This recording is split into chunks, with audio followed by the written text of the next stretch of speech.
લ્યો સાંભળો, બોયલા મહારાણી, મને બાપાના ઘરની ચપટી ધૂળાઈ મને મંજૂર છે.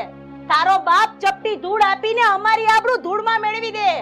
અને આ ગામની બાયુને ખબર પડશે કે કુંવરને ન્યા કાપડું આવ્યું છે તો જોવા આવશે તો હું બતાવશું. ઠીકરા? એ ભાઈ, તું અહીં આવ્યો ભલે, હવે માનભેર પાછો વયો જા તો વધારે સારું. અમારે તારું કાપડું નથી જોતું, તું અમારી આબરૂ ધૂળમાં મેળવી દે. જા હવે. બેન, હું રહ્યો ભલે ગરીબ કુંભાર, પણ કુંવરબેનના ગામનો છું. એ નાતે આનો ભાઈ છું. ભાઈના નાતે મને મારી બેનને કાપડું આપવા દો. એ ભાઈ, હું ક્યારનો પણ કાપડા મંડાણો છો. હું દેવાનો છું તારી બેનને કાપડામાં? હે, વિસાવદરના માટલા કે તંબકપુરની તાવડિયું મંડાય જ પડ્યો છો ક્યારનો? હવે આમ છે ને, કીધું ને એકવાર માનભેર હાલતો થા એટલે વયો જા.